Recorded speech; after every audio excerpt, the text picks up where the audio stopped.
provar que a igreja é uma farsa? Como provar que Edir Macedo ilude milhares de pessoas? Neste flagrante, feito em 1995, o pastor Edir Macedo explica o que deve ser feito para outros pastores para iludir, enganar e convencer pessoas a juntar-se à sua religião. Tem que embarcar aqui. Entendeu como é que é? Então você nunca pode ter vergonha, não pode ter timidez. Peça e quem quiser dar, dá, quem não quiser não dá. E se não tiver alguém que não dê, tem um montão que vai dar. Tem que ser no peito e na raça. Tem que ser no peito e na raça.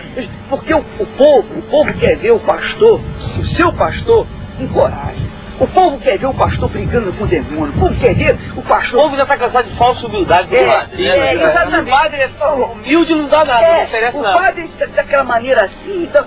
Nós vamos lá, isso mesmo, e botar pra quebrar, então... Vira cambalhota, faz... Então o povo fica logo... É isso aí, entendeu como é que é? Porque aí o povo vê coragem em você. O povo tem que ter confiança no pastor. O povo tem que ter confiança. Se você mostrar aquele xoxo, né? Aquela maneira xoxa, o povo não vai confiar em você. Você tem que ser o super-herói do povo. Exatamente, você tem que ser o super-herói. Ó, pessoal, nós vamos fazer isso aqui, é o grande desafio. O valente, o macho. Agora, eu fiz isso. Eu peguei a Bíblia. Oh, Deus, ouça a minha palavra, então joga no fora aí. Lá, a Bíblia. Lá mesmo, você a Bíblia. Eu vou nos Estados Unidos, no chão, assim, pá, na televisão também. E o resultado? Todo dia aparece 2.000, 3.000 na oferta. E como se não bastasse... A fita gravada por um ex-dirigente da igreja mostra Edir Macedo sorridente no comando da partilha dos dólares arrecadados dos templos.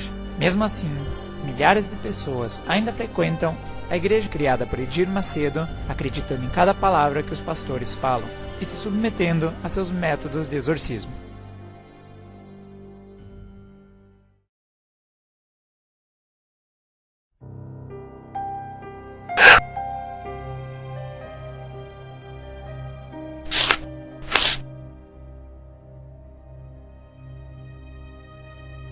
Em 1869, a igreja reconheceu o primeiro caso de possessão demoníaca e a ciência não consegue pela primeira vez obter respostas para o caso. Um garoto de 7 anos e outro de 9 estavam sob cuidados de padres para encontrar a causa de seus estranhos sintomas.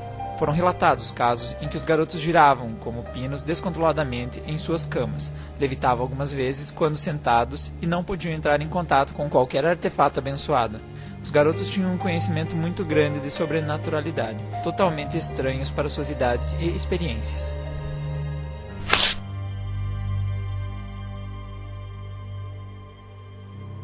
Em 1906, a igreja presencia mais um caso sem explicação científica, onde uma garota criada em uma missão começa a exibir sinais de possessão após sua primeira comunhão.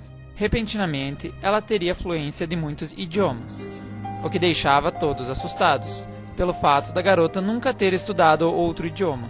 O demônio que a possuía contava os segredos mais sórdidos das pessoas mais próximas, para se divertir com o incômodo e a humilhação dos outros, além de ter sido cruel com o corpo da garota e sua anatomia, fazendo contorções impossíveis para um ser humano. Somente a água benta aliviava esses sintomas, porém por curto período.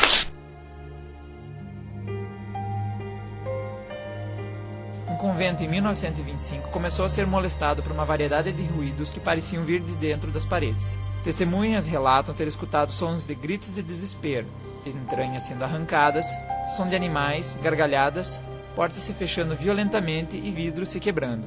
Uma pessoa acordou com contusões diversas em seu corpo.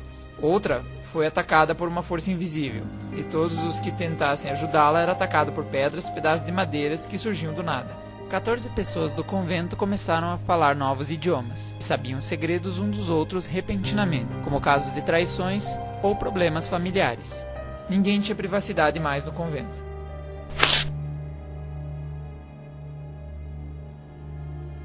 Em 1949, um garoto em Mount Rainier, no estado de Maryland, estava deprimido com a morte de sua tia. O mesmo queria manter contato com ela, utilizando o jogo Ouija, conhecido no Brasil como o jogo do copo. Após este fato, estranhos ruídos começaram a ser ouvidos na casa, e logo tudo tornou-se mais aterrador, quando o garoto começou a agir como um demônio e foram surgindo cortes por seu corpo. Os pais buscaram ajuda médica, mas não existia nenhum problema mental. Assim, os pais recorreram ao exorcismo. O garoto, em seu primeiro exorcismo, atacou o padre e causou um corte no braço que precisou de 100 pontos para ser fechado. Muitos exorcismos foram feitos no garoto. Algumas vezes apareciam cortes em seu peito, e com sangue poderiam ser lidas as palavras como ódio e inferno. No dia da Páscoa daquele ano, depois de 24 noites aterrorizantes de possessão, o garoto acordou, abriu os olhos e disse, e ele se foi.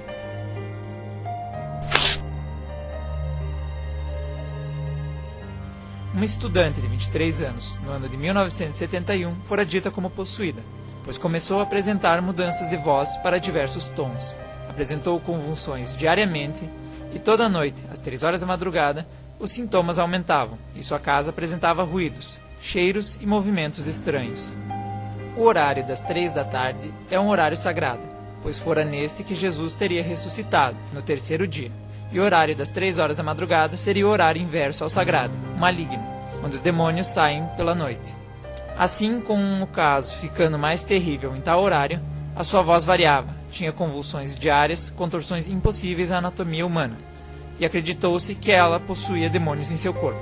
Os pais procuraram médicos, que alegavam ser um caso de epilepsia e esquizofrenia, mas os casos eram mesmo assim, sem explicação, pois haviam muitas coisas impossíveis as quais a medicina não conseguia explicar. Assim, os pais procuraram por padres, e após 67 ritos de exorcismo, os demônios se revelaram como Judas, Nero, Caim, Hitler, Lúcifer, entre outros. A garota morreu então de falência múltipla dos órgãos. O fato de ser revelado Hitler como um demônio deu mais ênfase à ideia de epilepsia e esquizofrenia. Assim, os padres responsáveis pelo rito e os pais da garota foram presos por pararem de dar os medicamentos. Todavia, a igreja confirma o caso como sendo real, e a ciência não consegue explicar todo o caso. E hoje, o túmulo de Anneliese é local sagrado para muitos católicos.